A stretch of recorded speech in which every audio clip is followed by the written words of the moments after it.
If you weren't around in 1982, it's a little bit hard to understand just how big the movie E.T. the Extra-Terrestrial was. For example, it had the highest weekend gross of any film ever, and that was in E.T.'s fourth week of release. It was the #1 movie in theaters for 16 weeks in a row. Sales of Reese's Pieces, E.T.'s favorite snack from the film, skyrocketed. And then there was the inescapable flood of merchandise. No matter where you went in 1982, there was E.T. 1982 was also the peak of the first video game boom. Arcades were sucking in quarters, home consoles were selling more games than ever, and the good times would never stop. So naturally, they made E.T. video games. Okay, maybe not naturally. Before 1982, licensed games based on movies were rare. In terms of console releases, it was Superman and that's it. But the money flooding into the video game industry gave those companies enough leverage to license some popular movies and turn them into video games for the home market. In the space of a few months, there were games available to bring home based on The Empire Strikes Back, Tron, The Smurfs, Raiders of the Lost Ark, and E.T. The floodgates had been opened, and they've never been shut since. Now, if you're willing to watch a video on E.T. as a video game franchise, you're almost definitely familiar with this E.T. game. But there was more than that. A lot more. By my count, there are 14 official, video games based on E.T. the Extra-Terrestrial. That's a lot more than even the most obsessive video game fan might think of. I played 13 of them, because the 14th was a mobile game that was delisted, actually I know it's delisted, but the game was so ignored that nobody seems to have documented when it went down. Anyways, I played the 13 extant E.T. video games, and I'm going to take a close look at them. Was anyone able to make a good E.T. video game? I'm going to find that out. But first, just in case there's someone out there who isn't familiar with it, what is E.T. the Extra-Terrestrial? Well, gotta cut the score off there, otherwise this video is going to get pulled down. E.T. the Extra-Terrestrial was a film directed by Steven Spielberg, and it is very much the peak of his family-friendly spectacles. The plot goes like this. A spaceship lands in woods near a Californian suburb, and its inhabitants come out to gather plants. Government agents pull up, and the aliens flee, but in their haste they have to leave one of their own behind. This alien, which is later just known as E.T., avoids the government agents and eventually winds up meeting a young boy named Elliot. Elliot hides E.T. in his house, and Elliot enlists the aid of his siblings to hide E.T. As human and alien learn about each other, E.T. demonstrates abilities like telekinesis and the ability to heal things. Elliot and E.T. grow closer, with an empathic bond forming between them that winds up having significant effects on Elliot's personality. E.T. decides to build a transmitter to signal their people to come and get them, but after building it and the signal is sent, E.T. becomes very sick and collapses. Throughout this whole thing, the government agents have been closing in, and they take E.T. and Elliot's family into custody. The government tries to save E.T.'s life, but they just don't know what to do, and E.T. dies, sending the audience into tears. But it seems like E.T. wasn't sick after all. They were just severing their empathic bond with Elliot. E.T. wakes up, Elliot and his older brother steal a government van and drive off, and then switch to bicycles for a chase into the woods.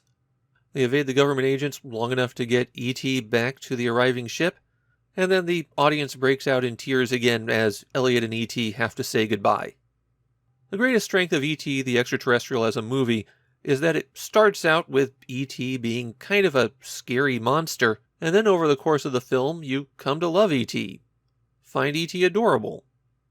It's the story of two people who shouldn't have been friends becoming friends, and then having to separate.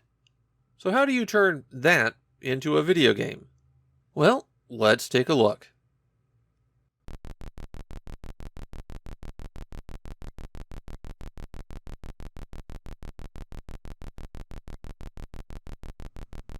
We're going to start this journey through the history of ET video games with the one you know and love, ET for the Atari VCS.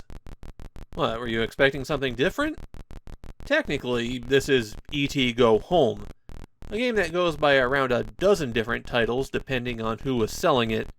I think the one that's used officially, or as officially as you can get in this case, Ufi und sein gefahrlicher Einsatz, which I guess you could translate as the dangerous to fly UFO. This is a case of somebody noticing that ET was popular and slapping that title on a video game. They found something that vaguely resembled ET, if you squinted just right, printed labels that said ET Go Home, and sold it under that title in a few countries. This is a weird take on the maze chase game, where the goal on every stage is for the alien to collect the 4 parts of their ship. The parts have to be collected in the correct order, and once it's done, however much energy the alien has remaining is added to the score. The little boxes with one side open are where you go to either find the location of a piece or release a monster. When you've identified the location of a piece, the alien turns blue, and the piece is the dot that appears in one of the corners. You walk up to the dot, hit the fire button, and then at the bottom you can see what the piece is. If it's the correct one, the alien takes it, otherwise they just leave it there. And if it's incorrect, then you have to go back to the place that you picked up that scanner, sensor, whatever from, and that turns the alien yellow again. When the alien's yellow, then you can press the fire button to drop a pellet, and the monsters have to stop and eat it when they pass over it. Sometimes a bonus item will appear in the middle of the screen, and you run over that to collect it. Now so far this sounds like a weird but possibly okay VCS game. The thing is, the controls in ET Go Home are really bad.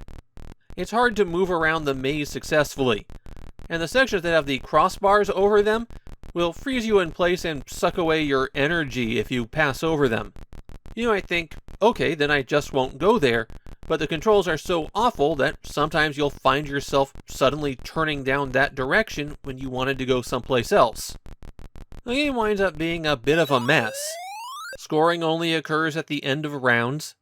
Depending on your luck, you can go a long time without the monsters ever appearing in the maze. And even once they do appear, they don't make very interesting enemies. They don't chase you, they don't move in a pattern that will corner you. They're just there. When you look at a VCS game, you need to keep in mind that they were intended as short diversions. You might play for 15 minutes, possibly half an hour if you've got a long session, and then you'd go off and do something else. Even in that context, ET Go Home is pretty weak. There are a few clever game mechanics, but they're not well realized and don't integrate with each other very nicely. ET Go Home is a pretty weak game, but it's not so bad that you'll go, wow, this was terrible.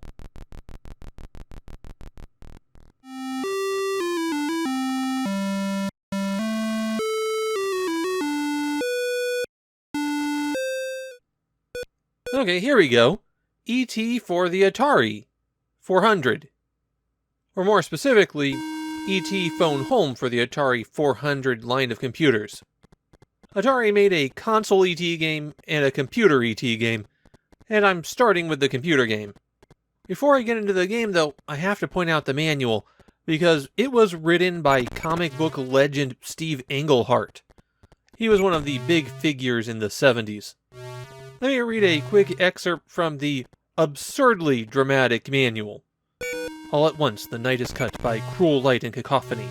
All at once, the ship and its creatures are in terrible danger, and the one who will be called E.T., has wandered too far to escape it. Frantically he turns back, his red heart light fluttering, his squat legs skittering through the fallen leaves. But the Earthmen have planned their mission well. They're all around him now, and the ship cannot wait for a straggler.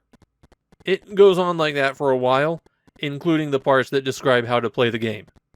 The goal in E.T. Phone Home, and this winds up being the goal in a lot of E.T. games, is to build E.T.'s transmitter. In this game, you're not playing as E.T., at least not at first.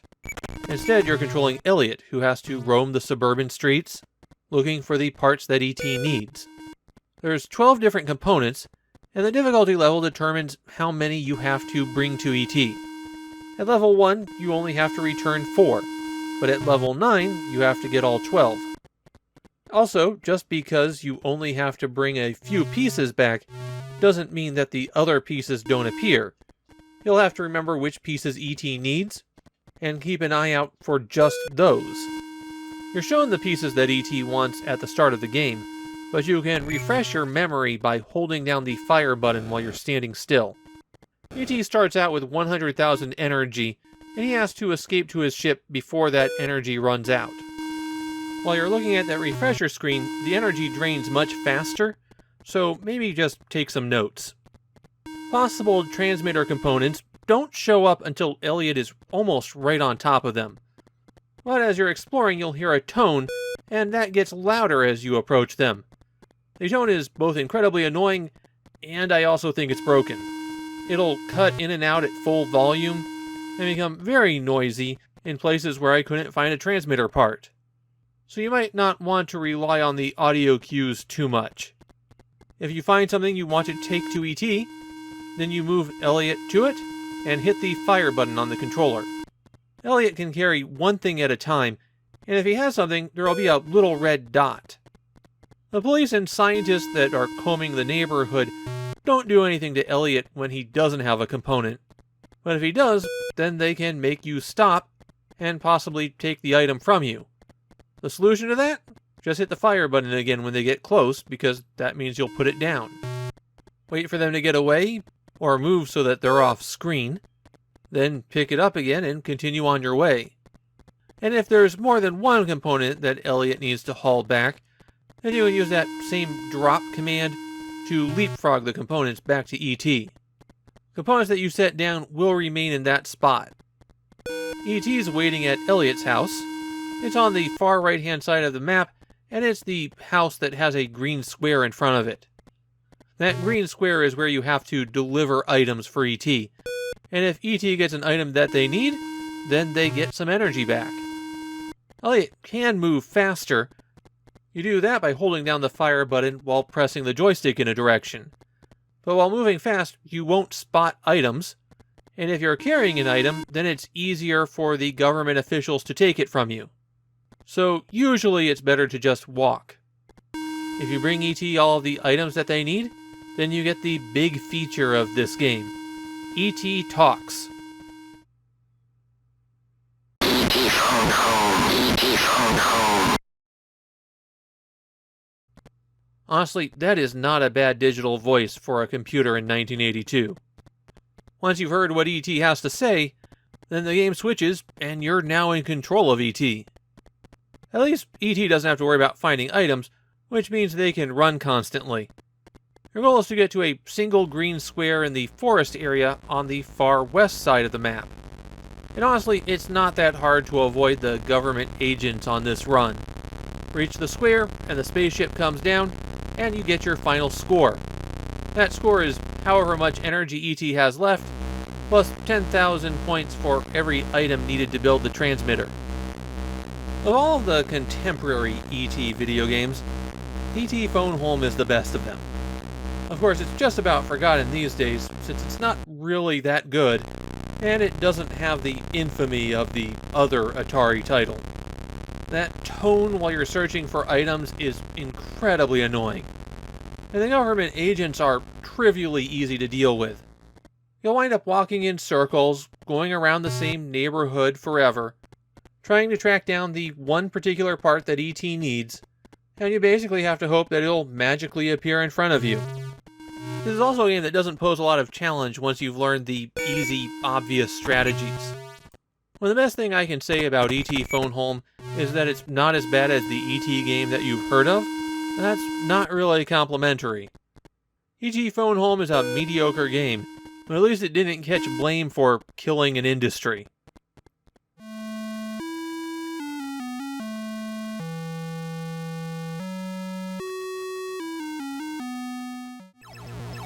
Wow, this was terrible. Okay, I've kept you waiting long enough. Here's the most infamous game of the 80s.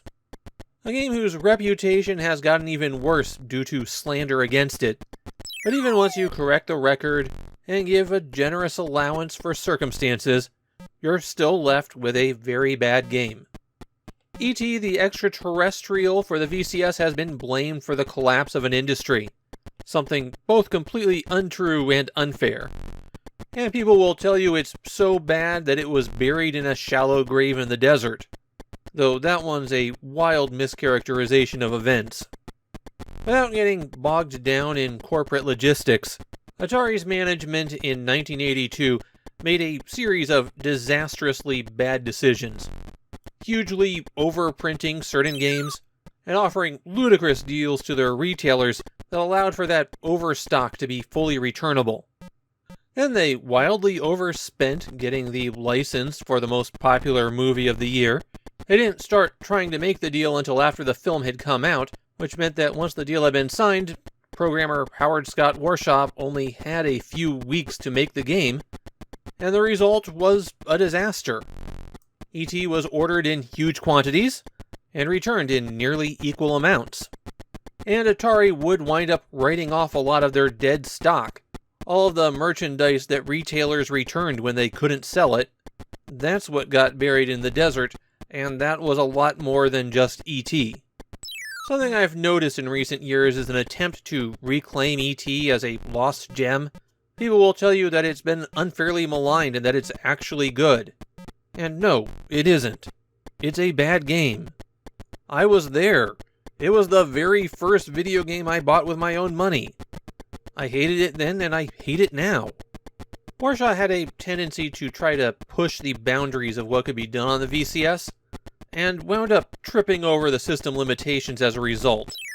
His Raiders of the Lost Ark is an interesting attempt to make an adventure game work on the platform, but the platform's limitations make it not very much fun. And E.T. feels like the leftover bad ideas from Raiders. The goal of the game is to collect the 3 pieces of the phone, call the spaceship, and then meet it at the landing zone. E.T.'s world is a cube. There are 6 screens, the forest could be considered the top, and the 4 pit screens are all connected side to side. The bottom screen contains Elliot's house, as well as the headquarters for the government agent and scientist. If E.T. is caught by the scientist, they're taken back to that headquarters, and if E.T. is caught by the government agent, then the agent takes one of the phone pieces. The key to understanding the game is the symbols that appear at the top of the screen. The symbols are randomized at the start of the game, so you always have to go hunting if you need a particular one. When you press the fire button, E.T. extends his neck, and what happens depends on what symbol's there. If it's an arrow, you teleport one screen in that direction, and if it's the Roman numeral 3, then the government agent and scientist will return back to home base. The question mark's the important one on the pit screens, because if there's a phone piece hidden on that screen, it will light up. The dots that you see on the pit screens are Reese's Pieces, and the symbol that's a circle with a dot in it means E.T. will eat a Reese's Piece. Is that the singular for Reese's Pieces? Well, E.T. will eat it and recover some energy. If that energy at the bottom of the screen reaches 0, then it's game over, and E.T. loses a bit of energy anytime he does anything. Walk, stretch his neck, run by holding down the button and pushing in a direction, falling into a pit. The little face that seems to be shouting we'll call Elliot, and when he reaches E.T., what happens depends on how many Reese's Pieces you've collected. If you have 9, then he gives you a phone piece. If you have less than 9, then he takes them away, and they're added to your score at the end of the game. The symbol that looks like a Space Invader calls the ship if you have all of the phone pieces, and that starts a timer in the corner. You'll have to be at the location of this symbol in the forest when that reaches 0, and that's when the ship will appear to take E.T. home. Now, if there's one thing you know about playing E.T., it's the pits. The pits are everywhere, and brushing up against them will make E.T. plunge down the hole. That includes if you teleport from another screen, and the random placement of the teleport symbols means that's very likely to happen. The pits are where the phone pieces are located, so you will have to go down some of them, but hopefully you're using the question mark to know the right pits to drop down. If ET falls all the way to the bottom, it's possible for them to get stuck, in which case you'll have to stretch the neck once to get out, and then you can stretch again. It's also possible to catch ET on the way down by stretching, and if you do that, you'll lose less energy. Stretching your neck in a pit will let ET float upward, and then once out of the pit, you have to gently maneuver yourself to the edge. Unfortunately, a lot of points where you can move off the pit result in the sprite overlapping with the pit as soon as you've stopped floating, in which case you go right back down the hole. So if you play ET enough to get good at it, and why would you want to do that, then you quickly learn certain approaches that will allow you to move off a hole without falling back down. There are some real game design problems with ET, and I mean besides the obvious ones. For example, you have to find the symbol that will let you summon the ship, and unless you got lucky and stumbled across it while hunting for phone pieces, you're likely going to be traveling in circles for a long time, not really doing anything other than looking for the symbol to change. Even though they're your enemies, the government agent and scientist are wildly ineffectual. There's a symbol to send them home on every single screen, and those tend to be a lot easier to find. Even if you do get caught by the scientist, well, then you can just walk out of his lab. It's barely a penalty. Elliot is practically useless since it's a lot easier to just find the phone pieces than it is to collect 9 candies. And it's not like the score really matters anyways. It also has a problem that you see in all of the adventure games on the 2600. Once you know what to do, then the game is trivial. Superman and Raiders of the Lost Ark have this problem as well. The challenge in these games comes from not knowing how to play them. Once you do know how to play, then they become boringly easy. E.T. the Extra-Terrestrial might not have been a game so accursed that it destroyed an industry and had to be sealed away lest it contaminate the world, but it's still not something worth playing. The best thing about it is the title screen, and that's about the only positive thing I can say about it. And those are all the games released around the time that E.T. was current. Okay, there's a few people who made unofficial E.T. games on their own, and a cancelled game that was just reskinned Frogger. But in terms of going out and buying something with E.T. on the box, in the days of E.T. merchandise mania, those 3 were it. Of course, by 1985, E.T. for the Atari VCS had become the punchline to a joke. By 1990, the movie E.T. the Extra-Terrestrial had faded into the cultural background. Still a beloved movie, but more like The Wizard of Oz, rather than something where E.T. backpacks would fly off the shelves. 20 years passed without another E.T. game. And why would someone make an E.T. game? Everyone was always talking about how it destroyed the industry. It would be an act of monumental hubris to think that you could just make another E.T. game and it would sell. In 2001, New Kid Co. acquired the rights to E.T. and announced 10 new games based on it. Now that sounds insane to you. That's because it is. Completely bonkers. A plan so obviously doomed to failure that you have to wonder why the person who pitched it wasn't torn apart by an angry mob. New Kid Co. was a publisher that did not exist to make good games. It was started by a pair of executives that broke off of High-Tech Expressions and Acclaim, 2 publishers that were already dubious. And the explicitly stated goal of New Kid Co. was to take advantage of branding. No, seriously, that is actually what they said. To that end, they acquired the license to Sesame Street games, some lesser Disney properties, and Tom and Jerry. You'll note that nobody talks about these games fondly. People aren't clamoring for Tom and Jerry and Fists of Furry. However, New Kid Co. was still making money.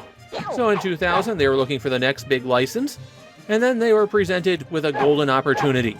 But they passed on Harry Potter and took E.T. instead. Honestly, it's amazing these executives didn't drown by looking up in a rainstorm.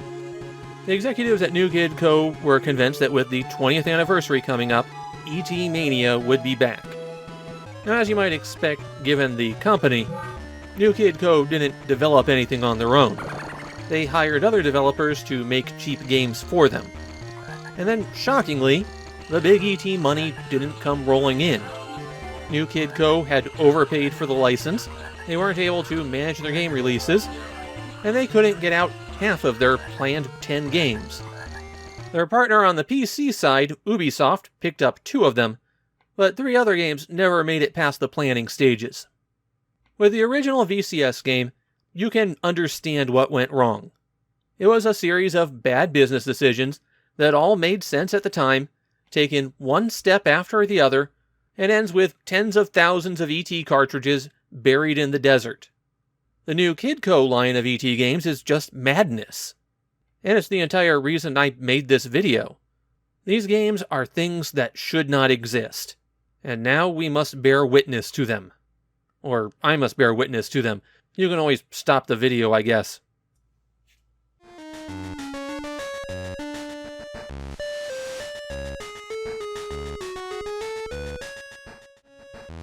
I'm kicking off the New Kid Co. section of this video with the Game Boy Color cartridge most likely to make someone say, "What?" It's E.T. the Extra-Terrestrial Digital Companion, a personal organizer starring E.T. And while that may sound crazy, well, it's because it is. But that's for the E.T. part, not the digital organizer part. In the late 90s and early 2000s, there was a brief trend of this kind of thing for kids. And it makes a certain kind of sense. Pocket organizers were big with adults, and kids had their own little versions of them. This isn't even the only one on the Game Boy Color, though the other one, which features the Olsen twins, was also developed by Powerhead Games, so they're actually almost identical. One just has the kids from Full House, the other has E.T. As a digital companion, I actually think this is significantly worse than the little toy electronic ones that were being sold to kids at the time.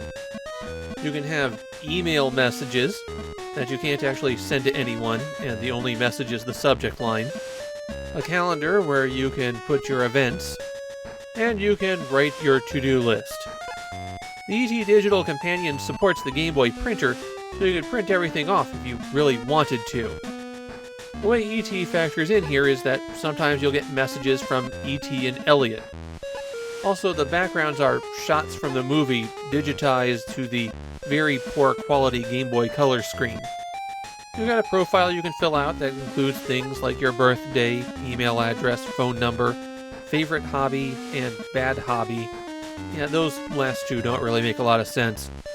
You really need to tell yourself what you like and don't like. It's not like the information you enter here would actually go anywhere. Besides the digital companion functions, there are several activities on this cartridge. There's a digital pet called Flopgobble. Looks like some kind of fuzzy worm thing. You can feed it, talk to it, and demand that it caper for you. There's also a status screen for the pet so you can see if something's wrong. But it's a Tamagotchi-esque thing, which is actually a bit behind the trends considering that this came out in 2001. With the minigames, the points that you earn are applied to unlocking screenshots from the movie in a slideshow.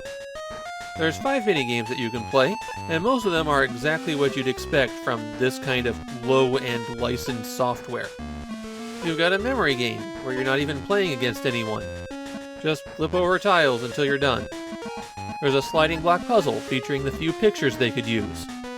You know a game developer is scraping the bottom of the barrel when they include one of these.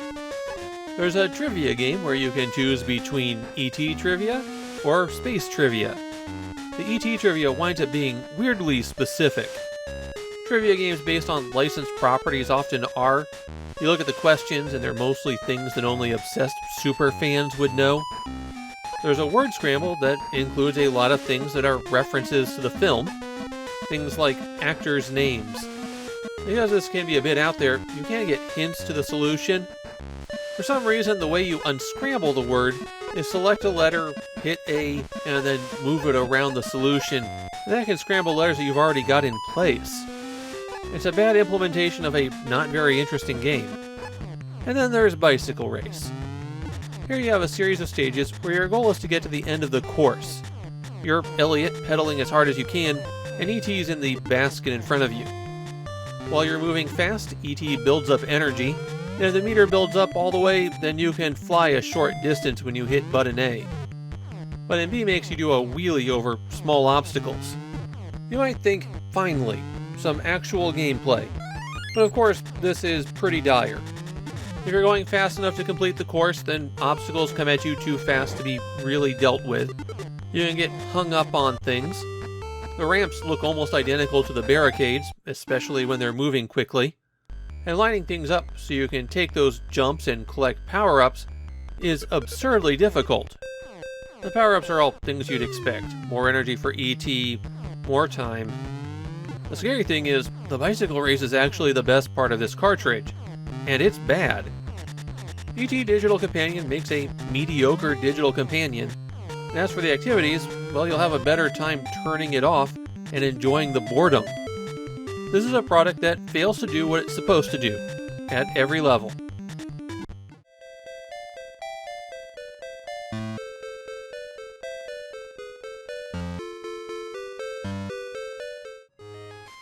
Somebody notify the Vatican.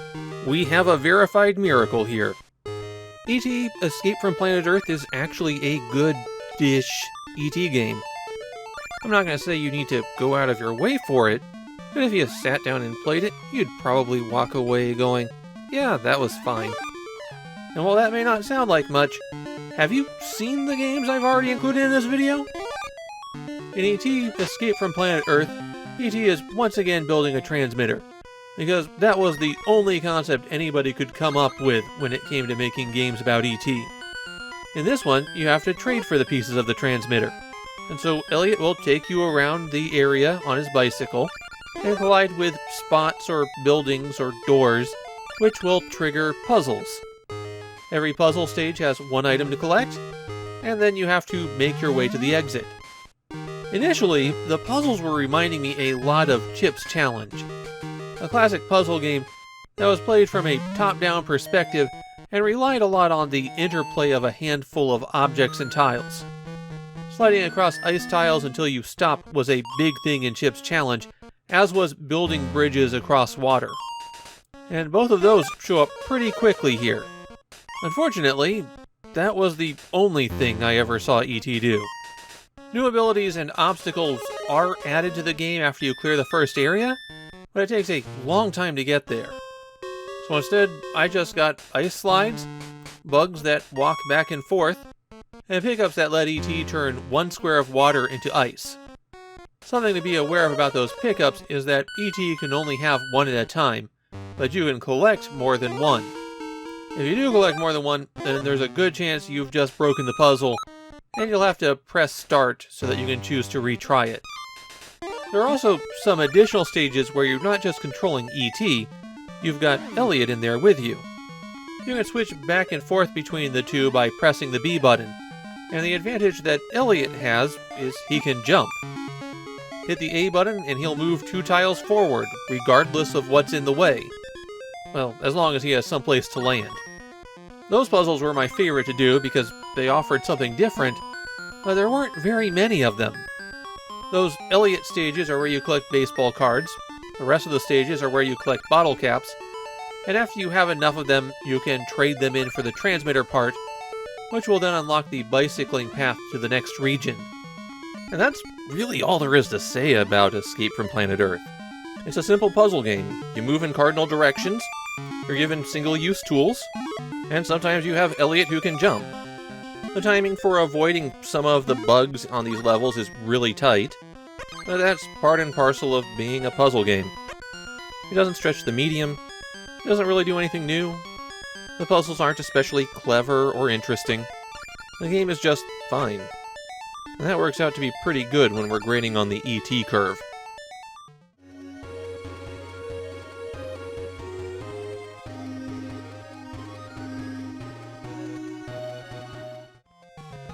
Finally, something new. A Game Boy Advance game. And we all know that licensed games on the Game Boy Advance are uniformly excellent. Stop. This one is simply titled E.T. the Extra-Terrestrial. No fancy subtitle or anything like that. One thing you'll notice on the title screen is the music. These bizarre attempts to cash in on E.T.'s popularity are unable to afford the license for John Williams' music. And E.T. the Extra-Terrestrial on the Game Boy Advance is doing the musical equivalent of I'm Not Touching You to Williams. It sounds less like someone trying to invoke the same feeling as the score than somebody trying to play the E.T. theme but only remembering half the notes. The game is played from kind of an overhead view, or at least most of the stages are an overhead view. Later on there's some side-scrolling stages, but you're not going to want to play long enough to get to them. Stage 1 is simple enough. E.T. leaves the ship and goes to collect some plants. You're wandering a small little maze that's kind of forest-themed, and there's animals that will hurt if they touch E.T. E.T. is a pacifist, so all they can do is run away and scream if you hold down the A button. You collect your plants and return to the ship, but they've taken off, and so you move on to Stage 2. Stage 2 starts out in the exact same forest map, except it turns out that the forest you explored for Stage 1 is about 1% of the actual forest. Sadly, I'm not exaggerating there. It took me 4 minutes to beat the first stage because I didn't know what I was doing. For Stage 2, I did know what I was doing, and it took me 25 minutes to beat it. 25 minutes of wandering around identical seeming scenery as government agents occasionally go, "Come here."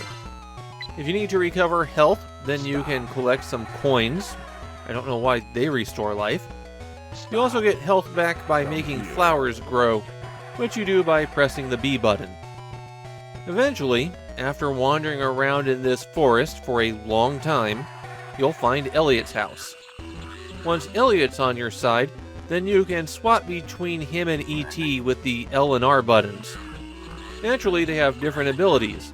E.T. can make things grow or levitate them, and Elliot can, he can walk around at the same rate as E.T. On Stage 3, you're trying to collect parts to make a transmitter for E.T., and for some items you'll have to levitate something, and then switch to Elliot to pick it up, since E.T. can't move while levitating things. This third stage involves a lot of key hunting as well, though any key that you find works on any door. It's just there's a lot of locked doors and a lot of keys. That's as far as I got while playing, but the game continues on, following the plot of the movie vaguely. I don't know how anyone could tolerate it, though, to get to the point where you're flying a bicycle. This is a game that has nothing, but it has a lot of nothing. It's rare that I see this much nothing in a game. It's like the cartridge is 2% game and 98% packing peanuts. The only reason that I wouldn't call this the worst E.T. game is because I've been playing these out of order, and I've already found one much, much worse than it. So get ready to be horrified at that one in a few games' time.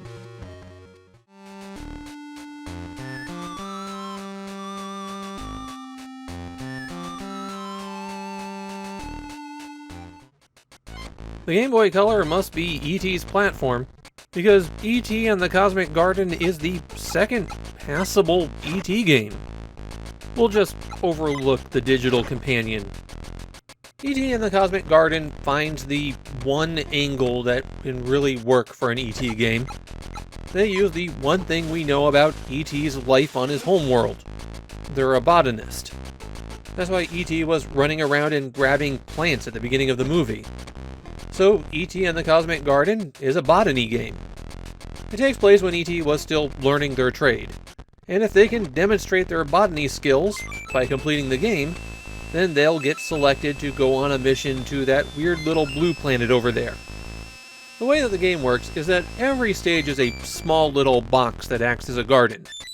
You've got an encyclopedia on board the ship that will tell you all about how to play, but if you listen to it, you're not going to be happy. It's missing some of the most vital pieces of information. Pressing B will bring up a wheel of tools to use, and for some reason you have to press right to select the one that's on your left, and left to select the one that's on your right. I think it's supposed to be turning the wheel metaphorically, but it really doesn't work. Plants need water and fertilizer to grow, but too much water and fertilizer will harm them. You also have options that will let you dig holes to plant fresh seeds and to choose which seeds you're going to plant. Every plant has certain conditions that it likes, and these conditions affect the plants around them. You have to keep the plants happy and healthy long enough that a bee will fly over to pollinate them, and then if you've done everything right, you'll get a seed. If you're making your garden on a planet, then you're growing plants that are already there, and the seeds that result will be added to your collection. If you're planting a garden on board your ship as it travels between planets, then you have to figure out how to crossbreed the flowers. Mainly that's having two flowers that can crossbreed being really close to each other when they're mature. There's a giant slug that's constantly wandering around the garden, and it will eat any plants that it comes across. Hitting button A will let ET use telekinesis, and that can be used to nudge the slug in the right direction so that it eats weeds instead of your plants. You can also move your plants with telekinesis, though water and fertilizer is applied to the soil, so after you move a plant, you'll need to water and fertilize its new spot. There's other pests that can show up, and you'll have to figure out a way to manage them so that they don't destroy your crops. The result is a cute little puzzle game. You'll have to figure out how to balance the garden, giving things exactly what they need, including the correct neighbors, so that everything will come together and hopefully you get new seeds. I think even the animations are pretty good for a Game Boy Color game. The biggest problem here is that the music is completely awful, but you do have the option to turn that off. Running a gardening session takes about 5 to 10 minutes, which of course is perfect for a handheld game. Now I did find it to be a little bit clunky, and I kind of wish that the game was more goal-focused. You'll have to grope blindly to figure out which flowers you can crossbreed. And I think having more complicated gardens while giving you two flowers to work with might have made the game more interesting. E.T. and the Cosmic Garden winds up being one of the better E.T. games just because it's kind of interesting instead of not totally awful.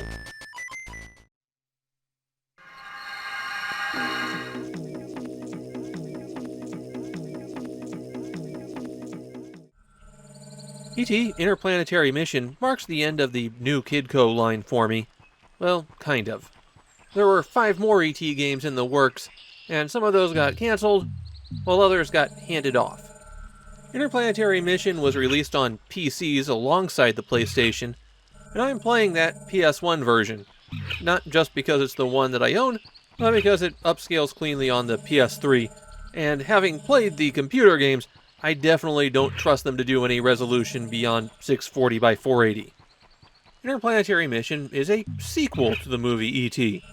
Finally, we get to know what E.T. did after he got onto the spaceship and took off.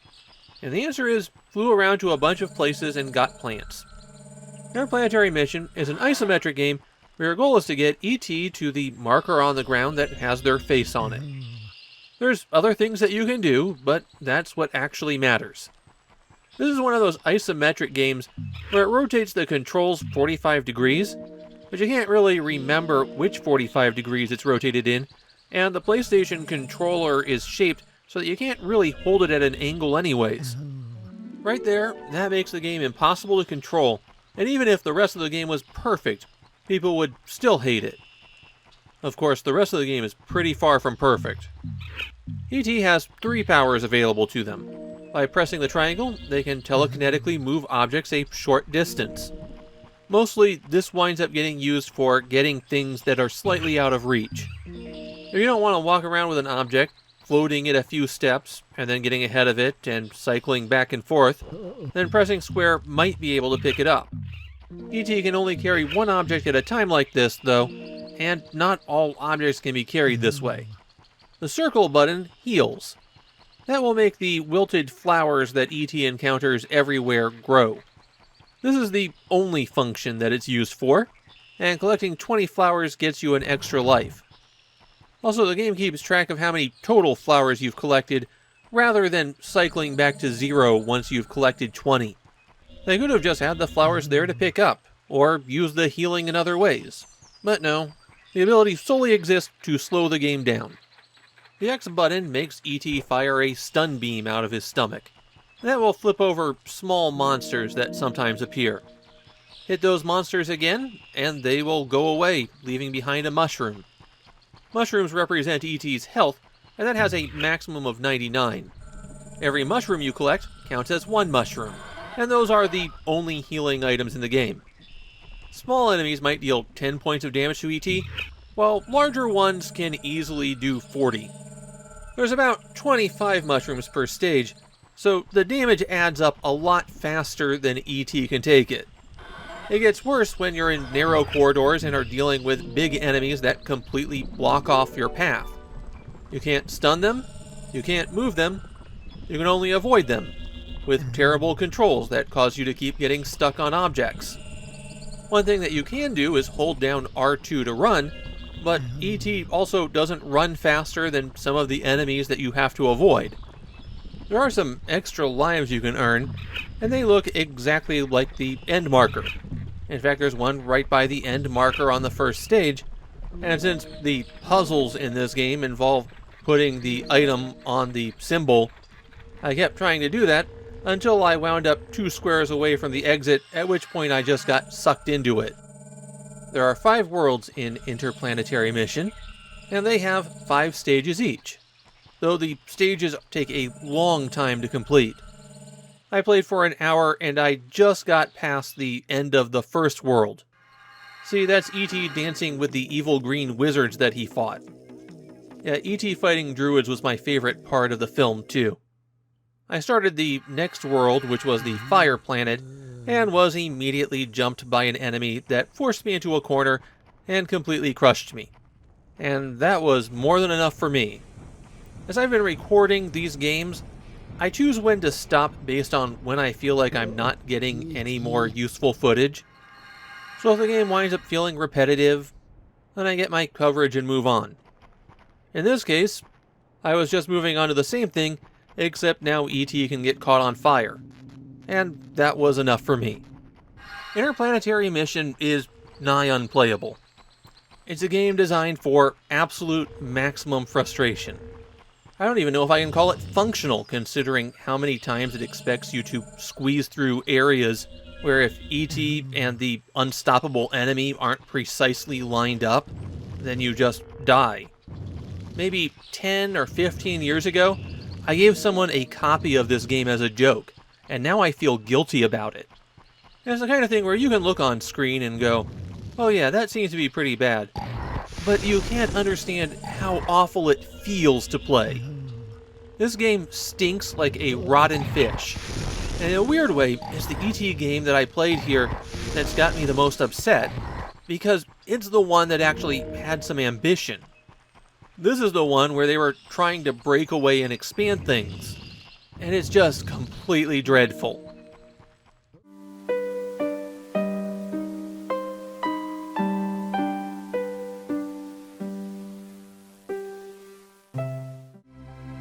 Now you might think I'm done with New Kid Co. E.T. games since Phone Home Adventure was published by Ubisoft. It seems like the computer games were actually all part of that New Kid Co. deal. Ubisoft also distributed the PC version of Interplanetary Mission, and the PC game packaging used the same branding as the other 2 PC games. So let's just say it's all tied up in the same mess. Phone Home Adventure is the E.T. game that's most like the movie. Phone Home Adventures follows kind of an adventure game structure, but it's really a series of mini-games that you have to locate, followed by items you have to pick up. I think I actually used items 3 times in the game, 2 keys and once feeding candy to a dog. Phone Home Adventure is clearly intended for a younger audience, but that doesn't excuse how awful it is. It starts out with Elliot finding E.T. in his shed, and the first thing that you'll encounter is that moving E.T. around is a lot tougher than it should be. You're always controlling E.T., and E.T. doesn't have any pathfinding. Where you click is where E.T. will walk to, in a straight line, and if anything is in the way, then E.T. stops. Unfortunately, the geometry of the environments doesn't really match up especially well with where it looks like you can walk. And so you'll wind up in situations where they just won't move until you maneuver E.T. around whatever tiny obstacle got in their way. Once you make it through the opening cutscenes and walk to Elliot's room, then the kids decide that E.T. needs to build a transmitter just like they have at NASA, but don't worry, they have the parts around the house. He has to build some kind of transmitter, like the ones they have at NASA. I bet we have everything he needs right here in the house. Yeah, you're probably right. That starts the first 75% of the game. Walking around Elliot's house, finding the location of minigames, completing them, collecting the item you get, and then moving on. There's one interactive activity in every location except the upstairs landing. There is an inventory you can access by clicking on the bag in the upper right that also reveals a portrait that you can click on to hopefully get a hint. It never actually gave me anything useful though. To pick up items, you have to first open the bag, scroll it to an empty spot, and then you're allowed to click on the object and drop it in. Alright, let's take a look at these puzzles. In the closet, you have one where you have to rebuild flowers. Petals are constantly dropping from above, and if you move the cursor over a flower petal, it will light up, and then moving it back to the flower will suck those petals in. As you progress, there's a greater variety of flowers, and if you move the cursor over a petal that doesn't match what you've already highlighted, then it starts selecting the other one instead. Petals will fall off over time, so that means it's a lot more important to focus on one flower at a time, complete it, and then move on to the next one. There's also snowflakes that drop, since snowflakes are what flowers love. Moving the cursor over that freezes all of the petals on the screen, so you can move them around. This is a minigame that winds up being tedious, which I think you can tell just by the length of time it took to explain it. By the front door, there's a grand piano, and here all you have to do is find the key that doesn't play a note. The attic key somehow became stuck in it, and so once you find that bad piano key, you get the door key. By the model train set, you can get the off-brand speak and spell by typing words quickly. It's a very weird set of words that they chose. You'll have a 10-letter long one followed up by a 3-letter one. There are 2 stages here, or at least it claims they're stages, but they're identical, so it's just more words that they make you type. I noticed that if you're doing well, the time limit gets shorter, but it's not so short that it becomes a problem. Out in the backyard, this dog wants candy, but he'll only accept candy given to him in a particular order with particular colors. There are some barely visible divots on the ground in front of him, and the candy has to roll into them. You steer the candy by moving the cursor around. If the candy hits a rock, then it breaks. And if it rolls into another piece of candy that's already in a divot, then both pieces break. The dog breaks candy that's a color that isn't in its pattern at all, but everything else can stay. If you get the right colored candy into the correct divot, then it gets marked with a paw print, and you just keep doing this activity until you fill in a 5 candy pattern. It's Mastermind, except it's Mastermind played much more slowly because you have to wait for the correct colors to come up. The candy has to spawn in a position where it can reach the correct hole, and you have to clear out your bad answers. Back inside, you'll find the key to the cupboard in Elliot's room, which his mother took away from him for reasons. Anyways, picking it up causes all the books to fall off the shelf, and his mother told him never to play near the bookshelf. No, seriously. I've told you not to play near the bookcase. It's dangerous. Anyways, the puzzle here is putting the books back on the shelf to match the patterns. Because Elliot's mother is some kind of psychopath who organizes her books by color. Up in the attic, you have to push boxes around, because the tiny, frail, telekinetic alien is the one who needs to move bulky items, not the kid that's standing right there. You're not moving boxes to get them out of the way, you're building a staircase. And when you click on yourself, you can jump up 1 level in height. So from the ground, you can jump on top of box 1, from box 1 to box 2, and so on. There's numbers on the floor to tell you a layout that will work, but you can completely ignore it. And in fact, it's easier if you ignore them. Clicking the broom will reset the room, which you have to do in the third and final room, because there are 3 things to collect, and building a staircase in any one of those positions will prevent you from completing all 3. The final item collection minigame is to move objects around in Elliot's cupboard so that you can reach things. These are sliding block puzzles, and the biggest complication is that gravity affects the objects. As long as you know how to pack things efficiently, there's no challenge here. With all the items collected and in your inventory, you're allowed to exit out the front door, and that takes you to the forest at night where you're assembling the transmitter. The transmitter has its own 3 mini-games to complete before you're allowed to move on. First, you have to tilt this platform to roll ball bearings onto spots, because you can't just place them there. This is amazingly unresponsive, and sometimes it seems to operate at about 4 frames per second. The ball bearings will get stuck on items and be unable to move, and you're able to knock them out of the divots that they land in. This one gets my vote for the most annoying minigame in Phone Home Adventure, and considering the competition, that's actually quite an accomplishment. For this minigame, you have to get all the gears to turn, and it's just a matter of being able to spot where you can connect things. It's another one that's trivially easy. Finally, there's this one where you have to get the correct symbols to appear. They don't tell you what you're supposed to do, so it took me a while to figure out. You just click on the empty spots on the turning disc, and that makes a screw appear.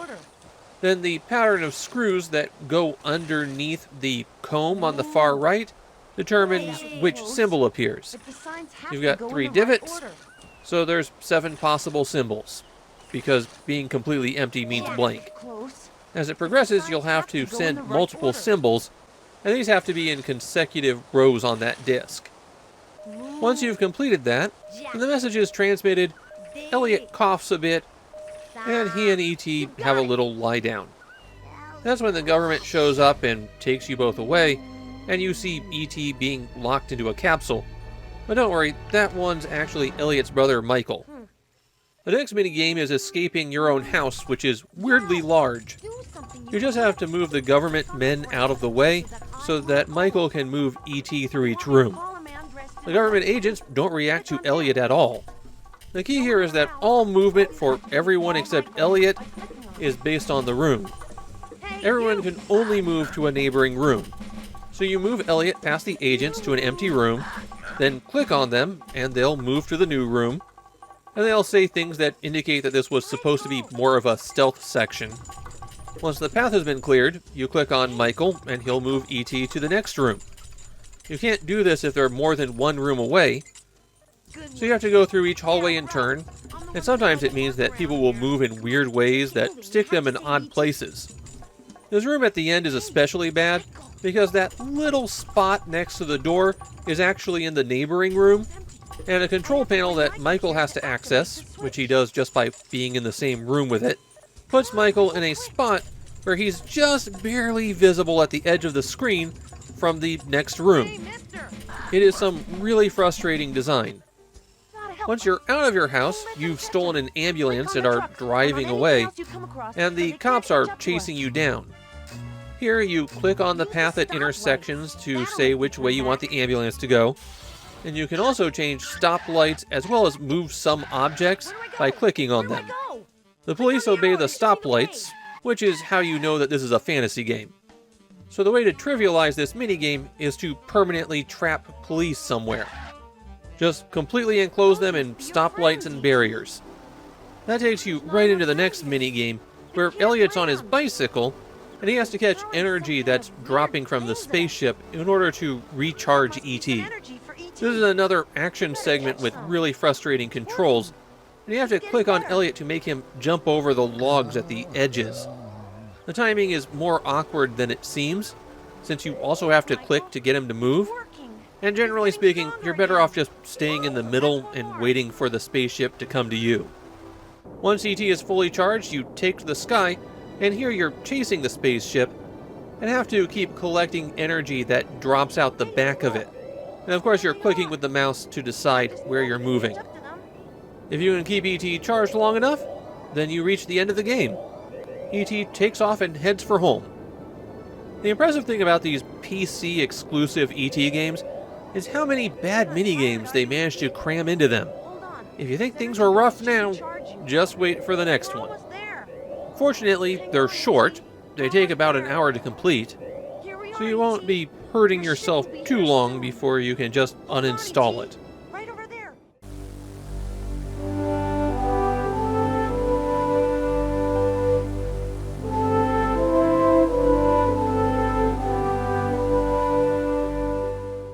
If you want to save the My game, copy of click E.T. on the Away yellow from button Home on was our still navigator. sealed when I got it, Or on the so I red one opened it if up you wanna just pick. to make this video.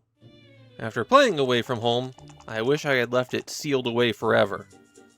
Away from Home is an educational board game made by someone who doesn't understand either board games or education.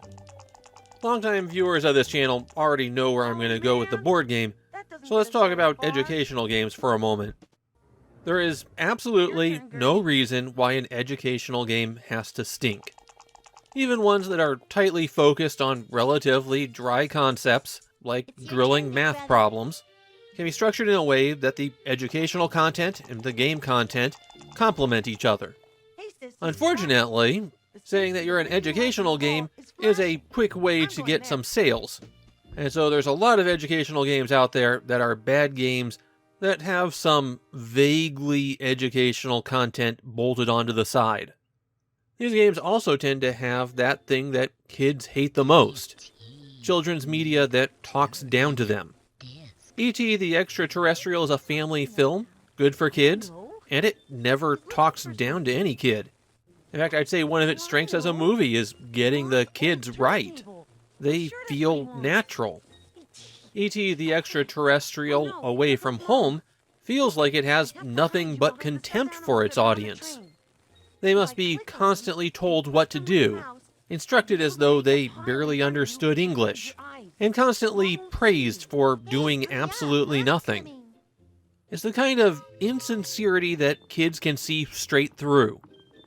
Away from Home is vaguely structured as a board game. There's always two players, one controlling Elliot and one controlling Gertie, and there's a map with a maze of spaces, and some of them are marked as your destination. These are locations where you can play a minigame to collect one of the parts E.T. needs to communicate with his spaceship. So on your turn, you roll one die and move that many spaces. You have to land with an exact count on one of the minigame spaces in order to play it. And sometimes at random, after you've moved, you might get an extra turn, be able to move some more spaces, things like that. This kind of board game is the absolute bottom, the worst board game design possible. And unfortunately, people who don't play board games think that this is the only board game design possible. This kind of roll and move game used to be very common, though the proliferation of actually good board games in the past 30 years has just about put an end to it. The problem is, the board game doesn't even require that you be there. How many spaces you move is randomly determined, and there's always an obvious best choice of direction to take. The player is superfluous to the game. It's your turn. The outcome is completely decided by random chance. Now, if you're playing single player, then the computer's controlling the other child, and it will always pick a random direction after it rolls the dice, and never move on to one of the minigames. As for those minigames, they're all truly dire. Here's one where you have to make a map of the solar system, and every time you click on a planet, you get a little fact blurb about it. This is the most educational content the game has. If that wasn't enough to put you to sleep, after you do it once, they make you do it again. Except this time the mouse pushes the planets around. You see the little picture of E.T. and the kids in the corner there? They never shut up while you're playing. And if one of the planets that you're interacting with goes underneath that picture of them, then it becomes stuck. Now, you can drag that picture around, but why would you even have that in the first place? In this minigame, you have to hide E.T. under stuffed animals by clicking on them as a train goes by overhead. And then after they're free of the train by clicking, the mouse will bump them around. This game seems very generous with how the animals are placed, so E.T. can be pretty visible, and it still counts as covering them up. The last minigame in the first segment has you dressing E.T. to match a drawing, so even less interactivity and thought than in the other ones. The biggest complication here is that most of the jewelry is inside a box that you have to click on to open. And just like all the other minigames, you have to do this repeatedly, even though it doesn't really matter. With the tasks in the upper floor of the house complete, then you roll and move until you go downstairs, though I think this roll is rigged. And now you have to use the arrow keys to guide E.T. through the lower floor of the house, avoiding making any noise. Your goal is to get to the shed in the backyard to find something for them, and then once you find it, you say that you're just going to leave it there for tomorrow. So I guess that whole minigame was completely pointless. Something that comes up as you're playing the board game segments is that E.T. has a health bar that's slowly draining away. When it gets too low, you automatically go into a minigame where E.T. will want a particular color of candy, not Reese's Pieces because they don't have any licenses for anything, and you have to click on that color in order to restore his health. The complication is the mouse also pushes the candy away, so you have to click faster than the mouse shoves. Even if you completely fail because the game only gives you a couple of pieces of the appropriate color and they wind up underneath other colored candies, the game doesn't really care and it just goes on anyways. The games on the lower floor of the house include an off-brand speak and spell. Here you'll be given a word, and then some of the letters will vanish, and you just have to remember which letters were there before. And of course these are all words perfectly appropriate for 5-year-olds, like board, and then dictation. The other words are electronic, spaceship, and galaxy. I don't know what dictation is doing there, but it's really a weird word choice. The next minigame has you rebuilding flowers, because E.T. made flowers grow, right? So you can see a pattern, and then the items on the floor. And when your mouse approaches the items on the floor, they get knocked up into the air, and then you have to click on one of the floating items to get it to the sphere that's supposed to be part of the flower. The position matters a lot, and it's really flaky how you click and drag.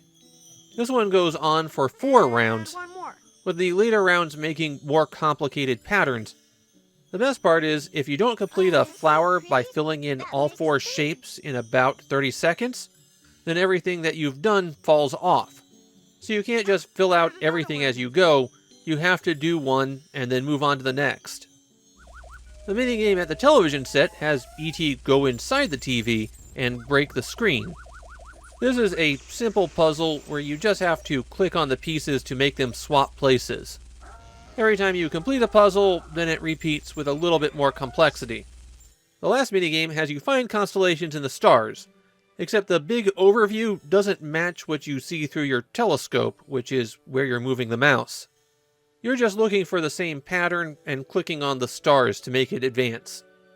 You've now collected all the parts, so it's time for E.T. to phone home. And here you help him out by positioning the screws so that they line up with the holes on the saw. Click on a screw to indicate that it's the one you're moving, and left and right to move the screw around. Don't worry, you can move it through other screws if you need to. If you don't have it lined up when the holes go past the screws, then a different pattern appears and you have to do it again. Now, if you've managed to make it through all of those mini-games and not bore yourself to death, then there's one last game segment.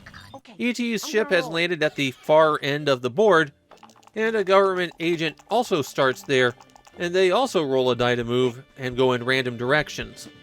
E.T. will follow one of the players, while the other player can lure the government agent away.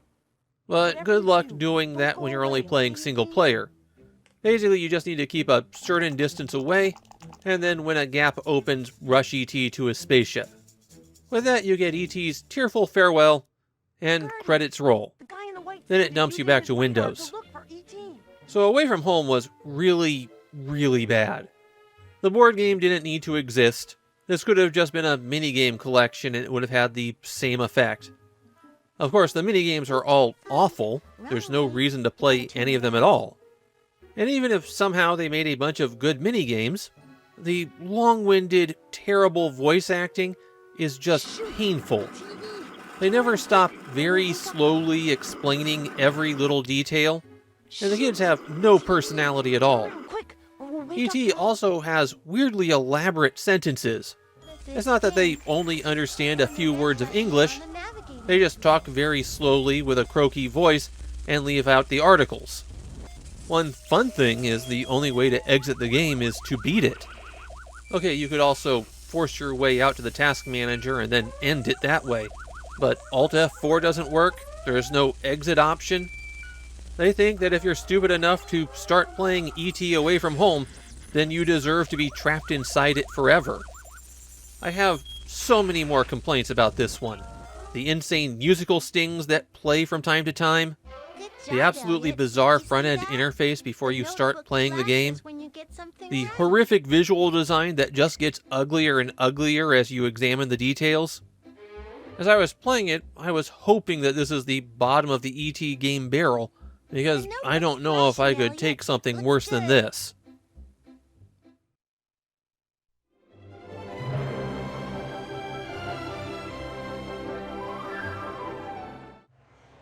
Before I move on, I'm jumping back in time. I wanted to keep all of the New Kid Co. games together, but there was another game where you could play with E.T. that was released in the middle of all of that. Universal Studios' Theme Parks Adventure was a GameCube exclusive released barely a month after the console. As you might expect from the title, the game is really designed to be an advertisement for the Universal Studios theme parks, with the game giving you the experience of going to one. Though to be honest, it matches neither the Hollywood or Orlando park. Universal Studios Theme Parks Adventure tries to replicate the attractions by creating mini-games based on them.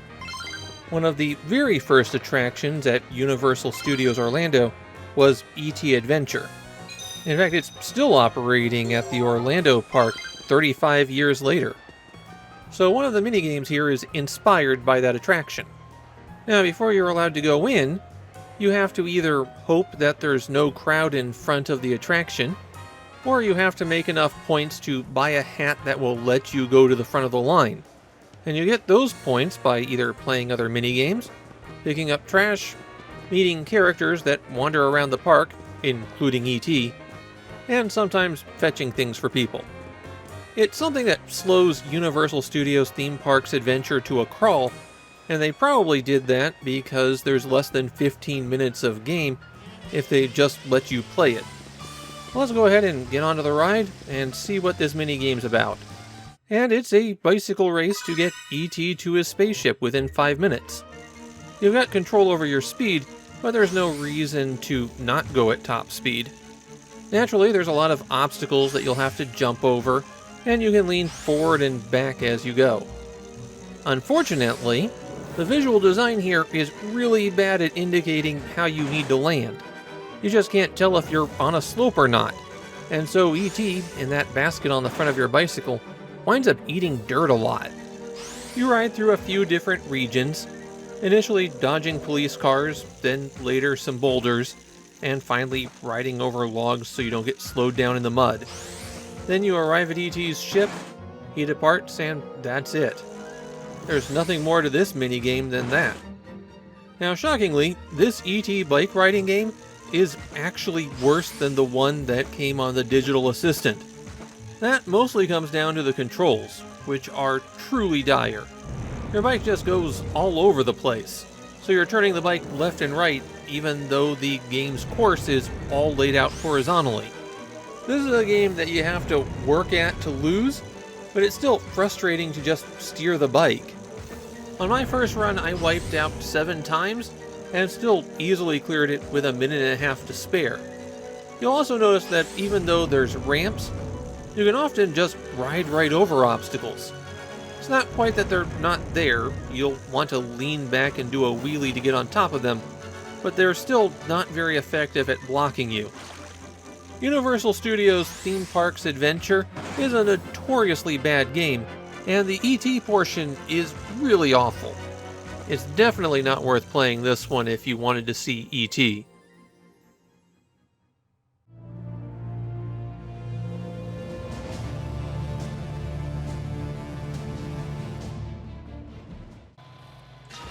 Now we're skipping ahead over a full decade because the last two E.T. games don't exist because someone wanted to make an E.T. game. They seem to have come about because someone went, okay, what Universal Studios movies can we tie into our product? And this one's going to require a lot of explanation. LEGO Dimensions seems to have come about as a result of two trends at just the right moment. The first one can be represented by the LEGO Movie.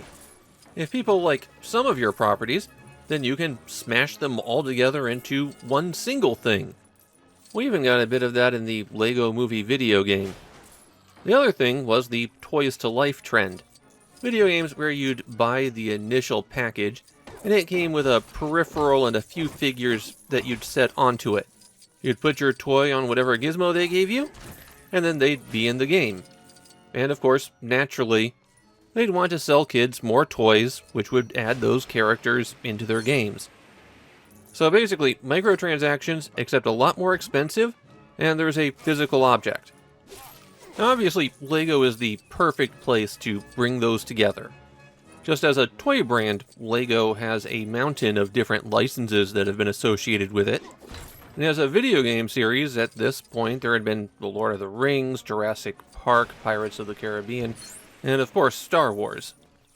The company that made the LEGO video games, Traveler's Tales, is owned by Warner Brothers. They already had access to a lot of convenient licenses. And the structure of the LEGO video games lent themselves to using a whole bunch of different characters. A quick step back for anyone not familiar with the LEGO video game series. They're simple action games with some light puzzle elements, and every character has their own set of abilities which are used to solve puzzles. Most puzzles are handled by just going, oh, there's a glass box, I'll use the character who can smash glass. I kinda like the series, but they are very simple, very chill games, where you can't even really lose. So not something I'd reach for when I'm looking for a challenge.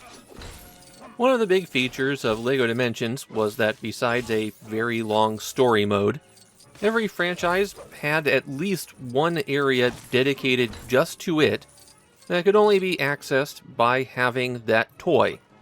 And these weren't small areas. In fact, in terms of gameplay, my biggest complaint about LEGO Dimensions is that everything is just too long. Every stage, every area is a minimum of an hour, probably closer to 2, and there's some as long as 4. That's a lot for a kid's game where your primary action is going to be smashing weird objects that you find. LEGO Dimensions released on a whole bunch of platforms: PlayStations 3 and 4, Xbox 360 and 1, and the Wii U. And thanks to advanced planning, every platform had the areas for the first round of content on the disc. You want to go to Simpsons World or Back to the Future Land? Those are available to everyone. And then came the second round of figures. And here's where things get messy again.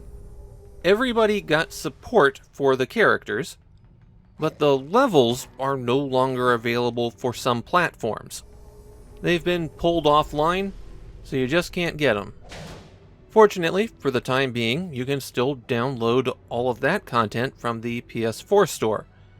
That let me access areas like New Ghostbusters, Knight Rider, Powerpuff Girls, and of course, E.T.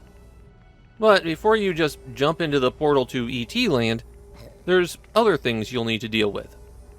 E.T. is not going to be able to do everything on their own, so you have to get the figures for a whole lot of toys that cover a wide range of abilities.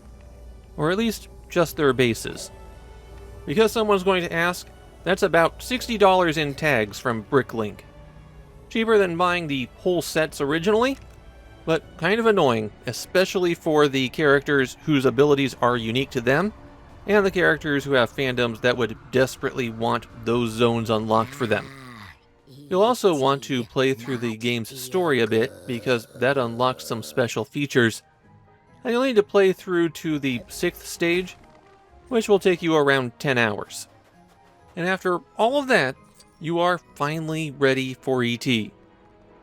As a character, E.T. has 5 abilities available to them. First, they can grow plants. That's pretty obvious, taken straight from the movie, and while there's other abilities that can grow plants in LEGO Dimensions, E.T. can just grow plants. This power does nothing else. Second, they can control any blocks that required magic to handle. That seems to be a way to make E.T.'s telekinesis special. All the characters can throw blocks together from weird positions, so in LEGO Dimensions they marked certain ones with stars, and E.T. can manipulate those. Third, E.T. can fix things. That's a sure, why not kind of ability. E.T. built a space transmitter out of spare parts found around a 1982 suburban neighborhood, so why not? E.T. can fix things. Fourth, E.T. can light up dark areas. A lot of abilities in LEGO Dimensions require positioning the character on particular spots on the pads, which is incredibly annoying when you have a large number of characters out. To make E.T. glow, you have to move their figure to the blinking spot when the ability gets used. Hopefully it's not currently occupied by other characters. Otherwise, you'll have to do some shuffling around. And the final ability is Stealth, which is represented by Elliot rushing in and putting a disguise on E.T. The stealth abilities in LEGO Dimensions are a little bit funky, because the way it works is that there's cameras that will lock things up if they detect someone. And for other characters, this is represented by them becoming invisible, or translucent because this is a video game and you still need to steer them around. Unfortunately, the characters that aren't stealthed will tend to follow closely behind you, and thus trip the alarm anyways. So when you're using the stealth abilities, you have to remove all of the other characters from play. So what does E.T. World consist of? Well, first of all, it's not a story. Instead, when you pass through the portal, you're just dumped off at a construction site in Elliot's neighborhood. From there, you can freely roam around and do whatever you like. There's roughly 30 goals available to you, and most of these are represented by collecting gold bricks. You also need to collect a certain amount of LEGO studs, the currency in the LEGO games, and most of those you'll find by smashing up terrain or destroying the oversized 1x1 LEGO pieces that are locked up behind some ability. All of those items reappear if you wander far enough away from them, so you can't even destroy things and then use the areas where stuff is smashed up to indicate that you've already explored there. You've got a convenient mini-map in the lower left that will identify things that you're looking for, and if you just want to save time, it's easy enough to follow the map to every goal. Well, almost. While I was playing, some of my goals bugged out. LEGO Dimensions is not the smoothest game. There are a lot of things that will just mysteriously break on you. Fortunately, in this case, I was able to just exit the level and come right back in. That resets all of the stage properties and turns any gold brick that you've collected into a valuable purple stud. There are 3 locations that you can enter. You've got Elliot's classroom, which is a very long process to open a box containing a bunch of frogs. Elliot's house that has been sealed up by the government, and inside is a puzzle that exists mainly to sell you other Series 2 figures. Only Ethan Hunt can use the Mission Impossible switch, and only one of the women Ghostbusters can use the charge thing for some reason. The final location is E.T.'s spaceship, and this is the best E.T. content you've got here. Inside this ship, you go through a process to just make a bunch of plants grow. And it looks nice and references the E.T. media that existed beyond the film. There's also 5 quests you can find while exploring the neighborhood, and these involve you interacting with characters from the film. Something that I liked in the E.T. area was that there was absolutely no combat. Very appropriate for E.T. And then Elliot's quest is to beat up 20 government people who are running at him. Still, that's the only violence in the E.T. area. Another cute reference is Michael's quest, where he wants you to gather walkie-talkies that are scattered throughout the neighborhood, and then his plan is to switch the government agents' guns for those walkie-talkies. Naturally, anyone who plays this area is going to ask, well, can I do that? And of course you can. Take this ramp over the police cars, and you and your vehicle get silhouetted against the moon. Unfortunately, there's no bike for this. The ET area took me about 2 hours to complete, and I had to leave 2 tasks undone at the end of it. There's a foot race that seems like you can only do with Sonic the Hedgehog, and my attempts to find alternate characters that could do it didn't work. The other thing is getting a gold medal in this flying race that requires some really extreme precision and making some blind turns in 3 dimensions. That one I can probably do with a flying character if I wanted to stick at it for 20 or 30 more minutes. For the LEGO Dimensions ET set, I think it's a bit of a mixed bag. I think E.T. is well represented as a character here. A bit too chatty, but then everybody makes E.T. too chatty. The actual E.T. area is really bland. They've got a couple of set pieces, but outside of those, it could have been called generic Legosburg. This is a case where I would have preferred it if they set something up so that it did follow the plot of the story a little bit. Not an entire LEGO campaign, just taking you through small set pieces of the major events. Yeah, E.T. doesn't even build his transmitter in this one. Instead, you can pay a bunch of LEGO studs to have someone add it to the area. It's the best E.T. to play as, but it also fails to capture the spirit of the movie.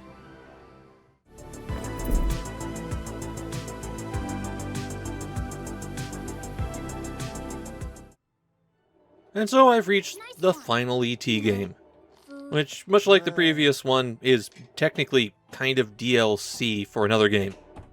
This E.T. the Extra-Terrestrial pinball table was available in the Universal Classics pinball set that Pinball FX 3 had at launch. I'm actually playing the Pinball FX version here, and Pinball FX is the 4th revision of the Pinball FX series, because game companies are allergic to being able to track which versions are which. The other 2 movies to get tables in this set, by the way, are Back to the Future and Jaws, both franchises that have a surprising number of video games. As you'd expect, the E.T. table in Pinball FX is a pinball table. Now, I'm a pinball enjoyer rather than a pinball wizard, so my views on tables often differ from those who play to a billion points. I'm mentioning that because in my perspective, this table is not good. The layout is a fairly standard fan design. A layout where most of the targets are ramps that are arranged in an arc that covers the entire playfield. The only interactive toy element on the table is the spaceship. If you hit it a few times, then it takes off, revealing the hole that you drop into for missions. Most of these are what you'd expect. Hit particular ramps or targets over and over again, though there are a couple that are more involved. For example, here you have control of tilting this field, and you want the ball to roll over the candies, but not the policeman hats. This is a table with an additional pair of flippers, but the upper flippers don't really have a whole lot to do. There's basically 1 ramp target for each of them, and it's not like those ramps are really special or out of the way. They feel like an afterthought. And of course, they couldn't use John Williams' theme or any voices from the film, which just makes the whole thing feel more generic. You could scrape E.T. off this one, replace it with pretty much any other license, and you really wouldn't notice the difference. I was hoping I was done with the awful voice acting when I got past those Ubisoft computer games, but this really isn't an improvement. When I play E.T. Pinball, I don't feel a sense of acceleration in the game, where the combos and targets that I'm hitting are building up to something bigger. The theme isn't used especially well. You basically get an E.T. voice that doesn't really do E.T., and overall it just feels mediocre. I bought the Universal Pack specifically for this video, and it's pretty unlikely that I'll ever play this table again. I'll just go back to some classic Williams tables. And there we have it. All 13 official games based on E.T. the Extra-Terrestrial. Okay, 12 plus 1 that snuck in thanks to loopholes in international IP laws. There is one E.T. game that I couldn't play, and that's E.T. the Green Planet, a Farmville knockoff that's been offline for so long that waking it up now and having to inform it of all of the things that have happened since it went into its coma would just be cruel. So no way to play it, and I somehow suspect that I am missing absolutely nothing by not playing it. I didn't play the original Farmville for all of the obvious reasons.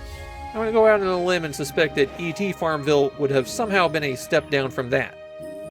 So, how do these 13 games rank up? How would I put them in order from best to worst? Well, the best is easy enough. It's LEGO Dimensions. Despite my many problems with it, it's the best E.T. to play as, and it's the game that's least likely to make you feel pain. Okay, your wallet will probably feel pain, but the act of playing it won't hurt you. For number 2, I'm going with E.T. and the Cosmic Garden. Even though it's a bit slow and clunky, there's at least an interesting idea here. Figuring out how to crossbreed your plants effectively makes for an interesting puzzle. And speaking of puzzles, for number 3, I've got to go with E.T. Escape from Planet Earth. I wish there was more variety, particularly early on, but it delivers on its basic premise of being a simple puzzle game. For number 4, I've got E.T. Pinball. I might not like the table layout very much, but Pinball FX is a decent pinball simulator, and the technical aspects are all fine. So this is where I draw the line between reasonable E.T. games and bad E.T. games. Note that I did not say good E.T. games. At number 5, I'm going with E.T. Phone Home. It's the closest of these to being a decent game, and it mainly suffers because the game becomes trivial as soon as you understand its systems, along with a few technical issues. For number 6, I was thinking, if I was being held at gunpoint, and someone demanded that I play this game, would I be willing to just do it? And so E.T. the Extra-Terrestrial for the VCS takes that slot. It got a boost mainly because it's short. Note that this means that the E.T. game that people talk about as the worst game of all time... Why'd I do sarcastic air quotes with that? You can't see those. Anyway, this so-called worst game of all time is squarely in the middle for the E.T. game rankings. At number 7, I'm going to go with E.T. Go Home. It gets the spot mainly because there's a germ of a decent arcade-style game here. It just never forms because of all of the other problems. At number 8, I'm going to go with E.T. the Extra-Terrestrial for the Game Boy Advance. A miserable experience to play, but it is technically functional. By the way, game publishers, I am available for box quotes, and I will use that one every time. Now we've reached the point in the list where if someone was holding me at gunpoint and demanding that I play the game, I'd have to think about it. For number 9, I went with E.T. Phone Home Adventure. It solely got bumped up to that position because it at least made an attempt to follow the movie. Number 10 is E.T. Interplanetary Mission. And again, I want to apologize to the person I gave a copy of this to thinking it would be funny. I now know that it was not. I'm sorry for hurting you. For the number 11 slot, I went with E.T. Digital Companion. You'd think there'd be one minigame that was passable, but this whole package stinks. At number 12, I've got Universal Studios Theme Parks Adventure. I'm not even rating the whole package here, just the E.T. content. But between the game making you do busy work before you could play the E.T. minigame, and then the E.T. minigame itself being truly dire, I had to put it down this low. Which of course means that lucky number 13, the worst E.T. game, is E.T. Away from Home. In that situation, where if I was being held at gunpoint and they demanded that I play it, I'd just tell them to go ahead and shoot. I no longer fear death because I've played E.T. Away from Home. If there's any one takeaway that you can get from this video, it's don't make an E.T. game. It's a bad idea. Seriously, just stop trying. Go find something else to base a game on. As a video game franchise, it is extremely cursed. Like watching a mysterious videotape that you find in a cabin you're renting, and then getting a phone call that tells you you have to make an E.T. video game cursed. At this point, I'm half convinced that's what happened to all the developer for hires on the New Kids Co. games. E.T. is not the only Universal Studios film that has a surprisingly deep video game franchise, and that the franchise mainly consists of awful games. Some of those appear right alongside E.T. in these games. So maybe I'll revisit movie game franchises again someday. After all, they can't have anything as bad as E.T. Away from Home.